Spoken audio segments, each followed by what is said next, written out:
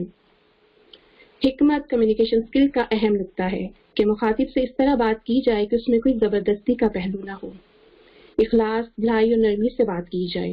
نبی کریم صلی اللہ علیہ وسلم ہمیشہ نرمی سے بات کرتے تھے۔ سورۃ آل عمران میں ارشاد باری تعالیٰ ہے، اے محمد، اللہ کی مہربانی سے آپ صلی اللہ علیہ وسلم نرم مزاج ہوئے۔ ان لوگوں کے لیے اگر آپ ہوتے تندخو اور سخت دل تو یہ آپ سے بھاگ جاتے۔ سورۃ توبہ میں آپ کو رؤوف الرحیم، سورۃ انبیاء میں رحمت للعالمین کہا گیا۔ بہنوں، نرم مزاجی کی مثال ہمیں فتح مکہ کے موقع پر ملتی ہے کہ نبی کریم صلی اللہ علیہ وسلم نے درینہ دشمنوں کو کھلی معافی دے دی۔ نرم مزاجی کے ساتھ ساتھ مزاح کا پہلو بھی ہمیں نبی کریم صلی اللہ علیہ وسلم سے ملتا ہے۔ اپنے رفقا اور گھر والوں کے ساتھ بے تکلفانہ گفتگو کرتے تھے، لیکن توازن اور اعتدال کو مد نظر رکھتے تھے۔ مزاح میں کوئی بھی بات خلاف حق نہیں ہوتی تھی۔ میں اپنی بات کا اختتام سورۃ الاحزاب کی آیت نمبر 70 سے کرتی ہوں۔ یا ایھا الذین آمنوا اتقوا اللہ وقولوا قولا سدیدا، اے لوگو جو ایمان لائے ہو، اللہ سے ڈرو اور بات سیدھی کرو۔ سیدھی بات سے مراد دلائل، صاف سچی بات ہے۔ بہنوں، اللہ تعالیٰ ہم سب کو سیدھی بات کرنے والا بنا دے اور نبی کریم کی سنتوں پر عمل کرنے والا بنا دے۔ آمین ثم آمین۔ السلام علیکم ورحمۃ اللہ وبرکاتہ۔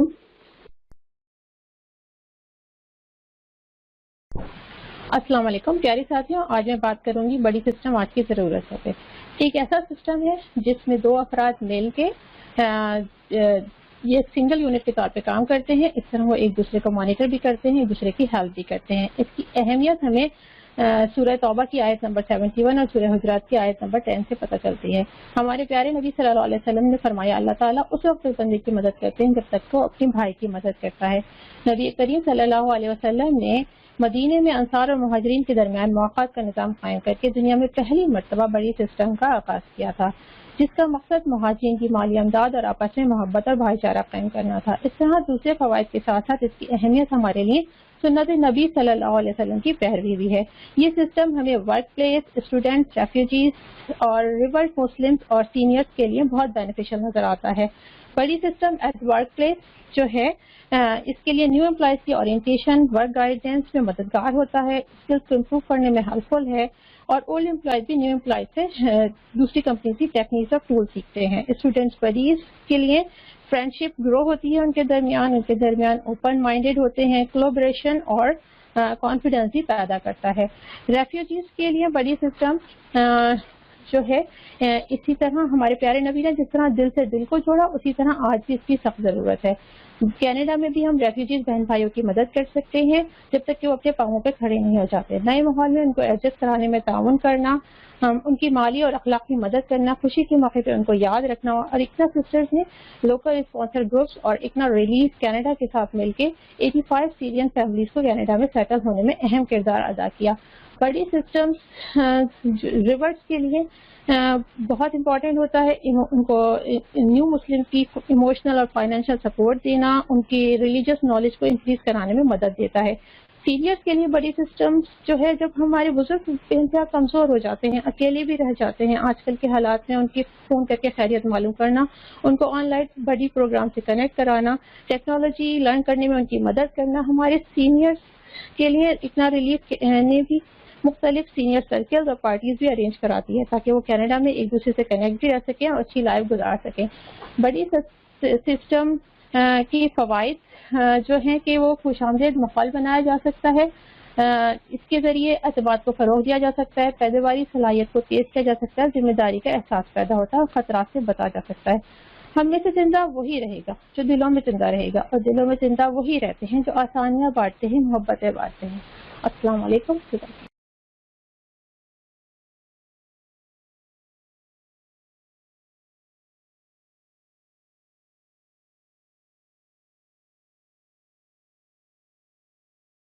السلام علیکم ورحمۃ اللہ وبرکاتہ۔ اللہم صلی علی محمد وآل محمد وبارک وسلم۔ داعی کا کردار۔ ومن احسن قولا ممن دعا الی اللہ وعمل صالحا وقال اننی من المسلمین۔ بہترین قول اس شخص کا ہے جو اللہ کی طرف بلائے۔ تمام انبیاء کی بنیادی حیثیت داعی الی اللہ کی ہے۔ انبیاء کے بعد یہ ذمہ داری ہم پر ہے۔ حجۃ الوداع میں رسول اللہ صلی اللہ علیہ وسلم نے یہ ذمہ داری اپنی امت کو منتقل کر دی۔ تو یہ فریضہ نبھانے کے لیے داعی کا کیا کردار ہو؟ ایک مومن کا کردار ہی داعی کا کردار ہے۔ وہ تمام اوصاف جو اللہ ایک مومن میں چاہتا ہے وہی صفات داعی میں موجود ہوں۔ انبیاء علیہ السلام کی سیرتیں، بالخصوص رسول اللہ صلی اللہ علیہ وسلم کی ذات اور سیرت داعی کے لیے بہترین نمونہ ہے۔ داعی کا مقصد صرف اللہ کی بندگی، اطاعت رسول اور آخرت کی فلاح ہو، اس کی دعوت خالص اللہ کی طرف ہو، رضا الہی مقصود ہو، دنیا کی غرض اس کے پیش نظر نہ ہو۔ داعی کو دعوت پر مکمل یقین ہو، اسی یقین کی بدولت داعی میں اللہ کا توکل، آزمائشوں سے نپٹنا، استقامت، شجاعت اور صبر و شکر جیسی صفات پیدا ہوں گی۔ داعی خود صاحب علم ہو، دلیل کے ساتھ بات کرے، طرز کلام بہترین ہو، زبان پاکیزہ ہو اور انداز ایسا کہ بات سامنے والے کے دل میں اتر جائے۔ داعی علاقے کی زبان اور معاشرت سے واقفیت رکھے۔ داعی جو دعوت دے خود اس کا عملی نمونہ ہو۔ قرآن میں ہے، اے ایمان والو، تم وہ بات کیوں کہتے ہو جس پر خود عمل نہیں کرتے؟ اللہ تعالیٰ نے دعوت کے اصول اس طرح بیان کیے ہیں: ادعو الی سبیل ربک بالحکمت وموعظۃ حسنہ وجادلہم باللتی ہی احسن۔ داعی صاحب حکمت ہو، اپنی دلیل شائستہ زبان میں پیش کرے، کش بحثی نہ کرے، مخاطب کی ذہنی صلاحیت اور عمر کے لحاظ سے دلائل دے۔ داعی کے دل میں ہدایت دینے کی حرص ہو، خیر خواہی ہو، لوگوں کی گمراہی سے دل تڑپتا ہو۔ داعی کا اخلاق ایسا ہو کہ وہ اپنی نرم مزاجی، خوش خلقی سے لوگوں کے دلوں کو فتح کر لے۔ داعی میں نرم گفتاری ہو۔ زمانہ گواہ ہے کہ اسلام تلوار کے زور سے نہیں، اخلاق کی طاقت سے پھیلا ہے۔ تبلیغ کا راستہ کٹھن ہے اور اس میں ناکامی بھی آتی ہے۔ داعی اس سے دل برداشتہ نہیں ہوتا، ثابت قدمی کا مظاہرہ کرتا ہے۔ داعی کو یہ بات ذہن نشیں کر لینی چاہیے کہ وما علینا الا البلاغ، اس کا کام صرف اللہ کا پیغام پہنچانا ہے۔ دلوں کے دروازے اللہ کھولتا ہے۔ اپنے علم اور عمل کی وجہ سے داعی دوسروں کو حقیر نہ جانے، ہر وقت اپنا جائزہ لے، اپنی اصلاح میں لگا رہے۔ خود پسندی، تکبر اور غرور داعی کو زوال کی طرف لے جاتی ہے۔ دعوت کی کامیابی میں داعی کا کردار مرکزی ہے۔ جس قدر داعی تربیت یافتہ ہوگا اسی قدر اس کی دعوت مؤثر ہوگی۔ اور آخر میں داعی کے لیے کتنے اعزاز کی بات ہے کہ جس فریضے کو رحمت للعالمین صلی اللہ علیہ وسلم اور دیگر انبیاء ادا کرتے تھے، آج وہ ذمہ داری ہم پر ہے۔ جزاک اللہ خیرن۔ السلام علیکم ورحمۃ اللہ وبرکاتہ۔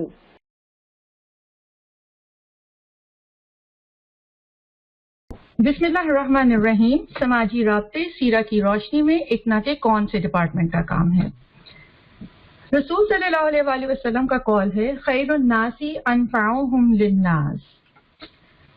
پیاری بہنوں، رسول صلی اللہ علیہ وآلہ وسلم کے سماجی رابطوں کو سمجھنے کے لیے ہم نے اس کو 3 کیٹیگریز میں ڈیوائڈ کیا ہے۔ نمبر 1، آپ صلی اللہ علیہ وآلہ وسلم کی بعثت سے پہلے کے 40 سال۔ آپ صلی اللہ علیہ وآلہ وسلم کی شخصیت کا اہم پہلو آپس میں لوگوں کو جوڑنا، ایک دوسرے کے کام آنا اور دوسروں کے حقوق کا خیال رکھتا تھا۔ صادق اور امین کے نام سے جانے جاتے تھے، راستے میں ملنے والوں کو سلام میں پہل کیا کرتے، خطاب کرنے والوں کی جانب سے اس وقت تک نہ منہ پھیرتے تھے جب تک وہ خود نہ منہ پھیر لیتا، بد سلوکی کا بدلہ عفو و درگزر سے دیتے تھے۔ آپ صلی اللہ علیہ وآلہ وسلم کے بہترین اور اعلیٰ کردار کی مثال ہمیں حلف الفضول اور حجر اسود کو نصب کرنے کے موقع پر بھی ملتی ہے۔ نمبر 2، آپ صلی اللہ علیہ وآلہ وسلم کی بعثت کے بعد مکہ مکرمہ میں 13 سال رسول صلی اللہ علیہ وآلہ وسلم ایک مثالی شوہر، شفیق باپ، خادموں سے حسن سلوک، یتیموں کے غم خوار، غلاموں کے لیے رحم دل اور بد اندیش کے دل میں گھر کرنے والے تھے۔ اپنی رضائی ماں اور بہن سے عزت و احترام سے پیش آتے، غریبوں سے محبت اتنی گہری تھی کہ دعا کرتے قیامت کے دن انہی کے ساتھ اٹھائے جائیں، بیماروں کی عیادت اور میت لواحقین سے ہمدردی اور امت کے لیے فکر مندی تھی۔ دارالارقم اسلام کی اولین درسگاہ جہاں آپ صلی اللہ علیہ وآلہ وسلم نے استاد اور شاگرد کا رشتہ استوار کیا۔ آپ صلی اللہ علیہ وآلہ وسلم کا اصل کارنامہ جس نے انسان کو اندر سے بدل دیا اور صبغت اللہ کا ایک ہی رنگ مسجد سے بازار تک، عدالت سے مدرسے تک چھا گیا۔ نمبر 3، آپ صلی اللہ علیہ وآلہ وسلم کی ہجرت کے بعد مدینہ منورہ میں 10 سال مسجد نبوی کو حکومت کا دربار، مشورے کا آوان، سرکاری مہمان خانہ، جمہوری دارالعلوم اور قومی لیکچر ہال کی حیثیت حاصل ہوئی۔ مساک مدینہ کے ذریعے نسلی اور مذہبی متضاد عناصر کو متحد کر دکھایا۔ فتح مکہ کے موقع پر عام معافی کا اعلان، نرمی، احسان اور عفو سے کام لیا۔ سورہ المائدہ آیہ نمبر 2، نیکی اور پرہیزگاری پر ایک دوسرے کی مدد کرو اور گناہ اور زیادتی پر باہم مدد نہ کرو۔ اکنا سسٹرز کینیڈا سرور عالم صلی اللہ علیہ وآلہ وسلم کے مشن کو آگے بڑھانے کے لیے ICNA sisters outreach, civic engagement اور سوشل سروسز ڈپارٹمنٹ کی مدد سے سماجی رابطے قائم کر رہی ہیں۔ Open houses, media campaigns, food drives, engagement of city and MPs اور اس طرح کے بے شمار پروجیکٹ کی مدد سے اکنا سسٹرز رفاع عامہ کے کام سر انجام دے رہی ہے۔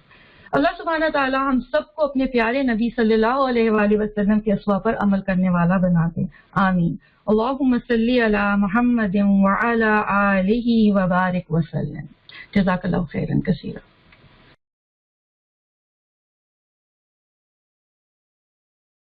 بسم اللہ الرحمن الرحیم۔ ہمارا ٹاپک آج کا ہے role of women in every era. ہم لوگوں نے اس 3 ٹاپکس اس میں کور کیے ہیں۔ سب سے پہلے ہم لوگ دیکھتے ہیں کہ مسکنسیپشنز اباؤٹ مسلم وومن۔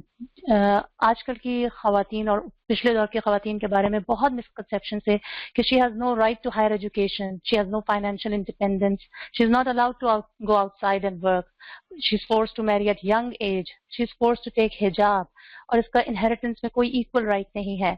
اور in short, a woman is a suppressed being and it's okay to abuse women، جیسے کہ قرآن میں آتا ہے مسکنسیپشن۔ حالانکہ اسلام وومن کو بہت رائٹس دیتا ہے۔ she has right to marry of her own choice، to divorce، to own self property، to work and vote۔ قرآن و حدیث ہمیشہ عورتوں کے تحفظ، ان کے رائٹس اور ان کے ساتھ اچھے سلوک کو امفسائز کرتا ہے۔ سورہ نساء میں ہے کہ اے اہل ایمان، تمہارے لیے جائز نہیں کہ تم عورتوں کو زبردستی وراثت میں لے لو، اور ایک اور جگہ آتا ہے کہ ان کے ساتھ اچھا سلوک کرو۔ حدیث میں بھی ہر جگہ عورتوں کے مقام کو نمایاں خصوصیت حاصل ہے۔ حدیث ہے کہ کنواری لڑکی کی شادی نہ کرو جب تک کہ وہ اجازت نہ دے۔ ابن ماجہ کی روایت ہے، علم حاصل کرنا ہر مسلمان مرد و عورت پر فرض ہے۔ مسلم خواتین کا اسلامک ہسٹری میں بہت بڑا کردار رہا ہے۔ ام سعد، حفصہ بنت عمر، عائشہ بنت سعد، ام ورقہ، نصیبہ کعب، وہ عظیم خواتین ہیں جنہوں نے نہ صرف جنگوں میں حصہ لیا بلکہ فقہ، حدیث کی تعلیم، نرسنگ، ایڈوائزری، مینیجرل رول سب بخوبی ادا کیے۔ عورت جہاں ماں ہے وہاں بیٹی، بیوی ہر روپ میں ایک مضبوط پلر کا کام سر انجام دیتی ہے۔ چاہے امام بخاری، امام شافعی، مریم، موسیٰ، عیسیٰ علیہ السلام کی ماں ہو، یا آسیہ، خدیجہ، ام حکیم جیسی بیوی ہو، اسماء، عائشہ، فاطمہ رضی اللہ تعالیٰ جیسی بیٹی ہو، یا فاطمہ بنت خطاب جیسی بہن، عورت ہر روپ میں اسلام کی بنیاد مضبوط کرتی ہے۔ آج کل کے زمانے میں بھی مسلم عورت ہر فیلڈ میں اپنا لوہا منوا رہی ہے، اپنی لمٹس اور حیا کے دائرے میں رہتے ہوئے اپنی نالج اور ایکسپرٹیز بخوبی استعمال کر رہی ہے۔ میڈیکل میں فرسٹ نرس کا خطاب ہو، یا جنگوں میں زخمیوں کی خدمت کرتی ام عطیہ، میتھمیٹکس میں نوبل پرائز ونر ہو یا Harvard educated professor at Stanford University, nuclear scientist ہو یا first female space explorer ruler of Egypt ہو یا سفاوت پرنسس، تائیکوانڈو میں گولڈ میڈلسٹ ہو یا اولمپک ویٹ چیمپئن، مسلم عورت اپنی تعلیم اور ہنر سے ہمیشہ اسلام کا نام بلند کرتی آئی ہے. اور جہاں ہر فیلڈ کی بات آتی ہے تو مسلم وومن الحمدللہ دعویٰ جیسا عظیم کام بھی سر انجام دے رہی ہے. آخر میں بہت پیاری سینگ سے اختتام کرنا چاہوں گی کہ when a Muslim girl is born, she becomes a reason for her father to enter paradise. When she grows up and marries a man, she completes the other half of his religion. When she becomes a mother, paradise is under her feet. This is the status of women in Islam. Jazakallah khairan kathira.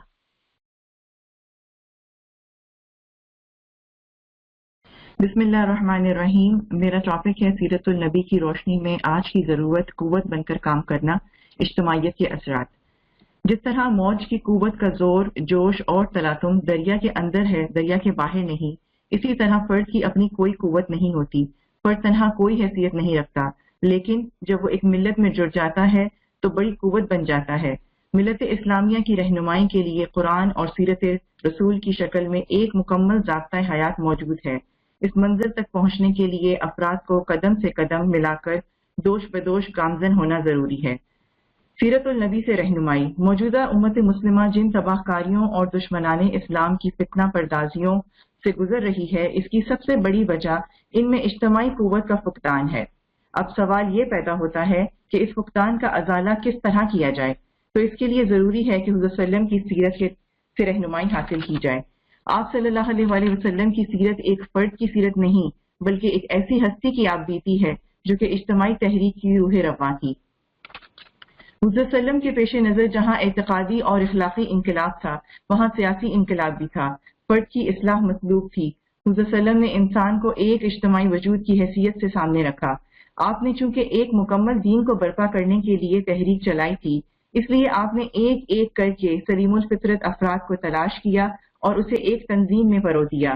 بہترین فطرت کے لوگ بہترین تربیت پا کر، بہترین تنظیم بن کر، بہترین قیادت کے ہاتھوں میں جا کر ناقابل شکست قوت بن گئے. حضور صلی اللہ علیہ وسلم نے جو انقلاب برپا کیا، اس میں محنت تھی اور خیر خواہی تھی. اس کی مثال فتح مکہ ہے. جب تک اصلاحی تعمیر اور انقلابی تحریکیں انسان کو اندر سے بدل نہیں دیتی، وہ ناکام رہتی ہیں. حضور صلی اللہ علیہ وسلم کا یہ کارنامہ بہت اہم تھا جس نے انسانی روح میں خواہش پرست حیوان کو کلمہ حق کے اثر سے خدا پرست اور بااصول انسان بنا دیا.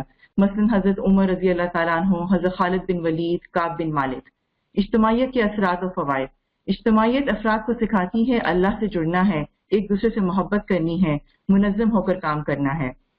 آج ہم کہاں کھڑے ہیں؟ حضور صلی اللہ علیہ وسلم کا یہ مقصد انقلاب تھا جس کے ہم پاسباں بنائے گئے تھے، جس کے لیے ہمیں شہداء علی الناس اور امت وسط کے منصب پر فائز کیا گیا تھا.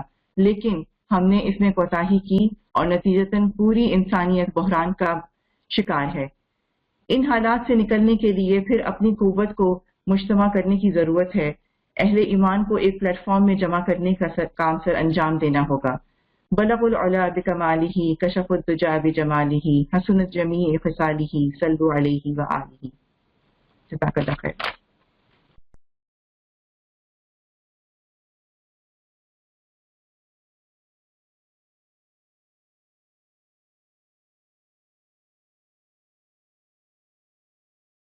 اعوذ باللہ من الشیطان الرجیم، بسم اللہ الرحمن الرحیم. جزاک اللہ خیرن کثیرہ ساتھیوں، جزاک اللہ.